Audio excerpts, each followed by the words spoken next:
I'm a lifelong Anderson resident. I grew up through the YMCA playing youth sports at the Y, tackle football in my younger days. My family had a produce market down on South Main Street for a number of years, and I kindly went into the family business, had a younger brother, younger sister, and remained there until 1983 after graduating college in '74. And then I was asked to come to the Y as our athletic director, or youth sports director as we know it today, in 1983. My father started the business when he come out of the service. And in World War II. And he was in World War II. We ran a family business down on South Main Street, sold Christmas trees every Christmas. We sold a lot of bagged coal at that time because in those days a lot of folks were still burning coal in their homes. We evolved into a wholesale produce business that supplied Burger Kings, Hardee's, things like that, where we shredded lettuce and tomatoes and onions. Had a great clientele down at the old market. We had a sawdust floor. Christmases were always special down there because folks would come in and get loose candy and fruit and those type things. In fact, my first cousin still runs Drennon's Market down in Ivor, South Carolina. And my dad had the one here in Anderson, and my uncle had the one down in Ivor. So there are 3 generations of Drennons that have been associated with that produce industry in Anderson County. Yes. First I can remember at 7 or 8 years old going to unload produce trucks or helping do anything I could to help Daddy around the store. I guess I've only had 2 jobs in my life, Paul, to be honest with you, that and the Y. And I don't feel like I've ever had to work a day in my life. I've always enjoyed doing what I do. I was looking at colleges around. My mom was an Erskine graduate. She would have loved for me to go directly to Erskine, but Anderson was a junior college at that point in time.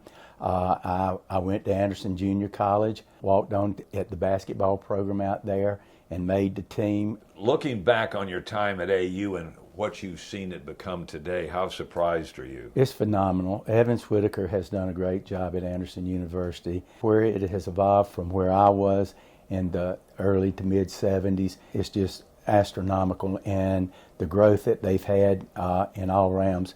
I told someone the other day, the quality of student that Anderson University is attracting right now is amazing. They are some of the best kids. We have a lot of internships and that we work with at Anderson University here at the Y, and those kids are always phenomenal. Of course, their sports facilities are beyond approach, and with their football team, they just continue to grow and expand, and they do quality work in everything that they do. There's so many memories that flood back over the years. I'm in my 42nd year of employment with the YMCA, and I've held multiple jobs throughout my Y career and have been totally happy in each position that I've ever had. I started out as athletic director and went to a branch director where we were doing sports programmings in Belton, Williamston, and Pendleton. And I met a lot of people throughout Anderson County doing that. Met one of my good friends, Rusty Burns, who helped put that together up in Pendleton, that we have remained friends through all the years. And then I went to operations director when we moved out here, and then ultimately CEO. But one of the most important things that's happened in my life is I met my wife Diane at the Y. How did that happen? She was actually working at the Y as one of our membership associates and a secretary to our CEO at the time. I mean, when you saw her, were you immediately taken aback with her? She was a beautiful lady. I'll put that. I probably was her. I don't know if she was me, to be honest with you. Our first date, we actually played racquetball at the old YMCA. Did you really? Extension Center that is further out from Greenville Street, where we're at now. That was beside the old Bilo at the time. But we actually played racquetball. That was what we loved doing together. Did she beat you? Of course. She was a very good racquetball player. I tried to learn, but I never got to her ability. We are celebrating the Y's 75th anniversary, and you have been here more than half of that. Give our listeners the history. How did the Y start? Who started it? Why? And what families are still around that were involved 75 years ago with giving this community the YMCA? We're technically celebrating the 75th anniversary of the signing of the charter for the YMCA, which happened in May of 1949. The YMCA in Anderson actually goes back to 1888. You're kidding. And in all honesty, we did not get chartered, and I'm still trying to explore what's the reasoning for that. In 1914, we had the conference for South Carolina YMCAs in Anderson. And the mayor at the time, Mr. G.F. Tolley, welcomed the YMCAs across the state to Anderson. Then in 1915, Governor Manning come and spoke to the YMCA up here. I think in 1914, the YMCA actually helped start the first Boy Scouts that were in Anderson at the time, and provided, I think, 12 uniforms for some prospective scouts in the community at that time. Fast forwarding to 1949, when our charter was established, we was programming where the old Economic Development building is on McDuffie and Society Street. And we programmed there for about 3 years. In 1952, we broke the ground at our old Greenville Street facility at 705 East Greenville Street. And we quit programming there in 2001. AmMed Health at the time, AmMed now, bought that facility from us, and they took that building down. We were there from 1952 up until 2001. A lot of people have got a lot of memories that grew up in Anderson through that. Everyone that tells me or talks about that old facility says, I can remember the distinct smell that that facility had. There were ping pong tables, pool tables, ceramics was done quite a bit.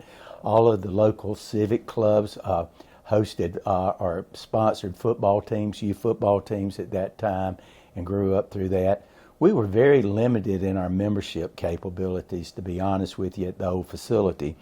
We were primarily a youth sports program that specialized in all types of sports and other programming for the community. We evolved into a child development program where we would have after-school enrichment programs at school sites and that type thing. We also got a long-term lease with the Corps of Engineers on some lakefront property at Lake that we could do summer camp at. We expanded from there out to what we used to call our Extension Center, which is the building that is further out Greenville Street, that's right beside the old Bilo, at that strip mall that was in there. And we put some wellness components in there, doing aerobics classes and all like that. Moved out here to East Reed Road on July 1st of 2001. So we've actually been out here 23 years now. Doesn't seem that long. And moved into a state-of-the-art facility with a lot of help from AmMed to make this dream a reality here. What was the circumstances when the community was told the YMCA wants to build the original place down on Greenville Street? That was a new construction. That was Mr. Cater's property at the time. That Cater Lake is named after. That Cater's Lake is named after of. And I think, if I'm not mistaken, that used to be a fairground area in there, but going back to older days. Well, if you look at our original founding board of directors on that, it was a who's who of Anderson County that was at that time. Names that come to mind was Wilton Hall was on that board. Who ran the newspaper. Arthur Hallman was on that. Who had an insurance company. Who had an insurance company. I'll have to go back and get you other names. McDougals? The McDougals was on that. Doug McDougall Sr. Was on that founding board of directors also. McDougall's is actually the title sponsor for our 75th anniversary. They go back for 4 generations. Doug Sr. Was on our founding board of directors, as I've stated. Both Doug Jr. and Peggy have served on our board of directors throughout the years. Their children, Douglas and Jess, have both served on our board. And their children and have grown up through the White Plains sports, so they go back 4 generations. The Tolleys also go back 4 generations. If you look at the mayor at the time in 1914 that welcomed the state conference of YMCAs, as I spoke, Fred Tolley, his children, so they go back 4 generations also. Along with the Epps family, Billy Epps' family has been very involved in the YMCA through their children and their grandchildren also. So we have had families that are long tenured families with the YMCA as long as the YMCA pretty much has been in Anderson, still come back. That's one of the most rewarding things in my job, Paul, to be honest with you.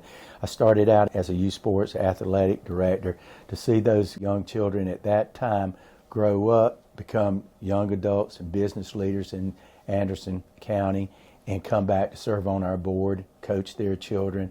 It's kind of like the circle of life, to be honest with you, but that's probably one of the most rewarding things that in my position. And then you were given the opportunity to expand even further out Greenville Street. That was through the vision of AmMed Health at the time. John Miller was the CEO of AmMed. Everett Newman was on the hospital board at the time, and Everett has been very helpful and throughout the history of our YMCA. In fact, his ability to donate to the YMCA has had huge implications in a positive way for our YMCA. But at the time, AmMed gave back to several nonprofits to try to expand wellness in Anderson, the city of Anderson and Anderson County. Without that help, we would have not probably been able to come to this facility at that point in time. Their vision to let us be in the middle of the North Health Campus was a tremendous asset to us to be able to provide wellness, and I think we've been a good partner for them through the years too in attracting their vision at the time. And you had to go to the community for a fundraiser to get the funds to do this. We did. Billy Rhodes was the CEO at that time, and to build this building and to equip this building, it was right about $16.5 million. Which is a lot of money back then. And it was a lot. And we did have seed funding through the hospital, and we did have a capital campaign at that point in time. Since we opened here in 2001, we've also added an outdoor water park. That was about a $300,000 addition. And then a few years ago, we expanded here.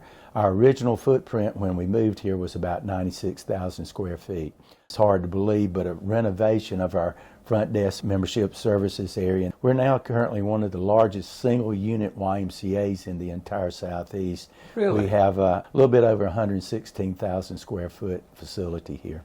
In the early 70s, something significant happened for the Anderson County YMCA that allowed you to expand your footprint even further. We were granted 32 acres way out 5 miles from downtown on 81 North. It was past the Duckworth Dairy Farm at the time, and it was all country at the time. No neighborhood development out there, but Mr. Everett Newman, in conjunction with Mr. Ed Duckworth, donated that property, and we built ball fields out there. We actually had 4 baseball fields and 2 football fields, and we ultimately made those football fields soccer too at the time, and we programmed out there on those fields since 1972. And then the Tucker family got involved and gave you some more land. Miss Betsy Tucker come to us in the 90s and gave us an additional 35 acres out there. And then just a few years ago, her son John Tucker gave us an additional 25 acres. And the makeup of that entire complex now went from 32 acres originally to over 85 acres. And we recently had a capital plan and had a groundbreaking, then had a ribbon cutting this past year during the spring for our baseball season. We are serving this fall out there 58 youth baseball teams. Wait. How many? 58. Baseball teams. 48 soccer teams and 4 tackle football teams. So that old adage of build it and they'll come has certainly happened.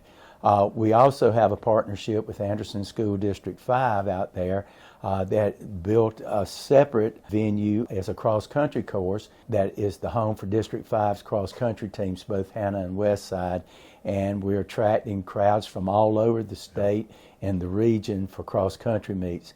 It also satisfies the college requirements for a cross-country course, and AU has had a meet out there also.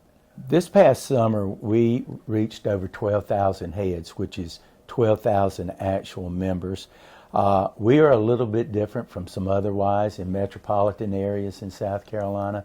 We're a single unit facility, and we hope to change that as we look toward the future and try to come up with a place that we can do programming on the west side of town.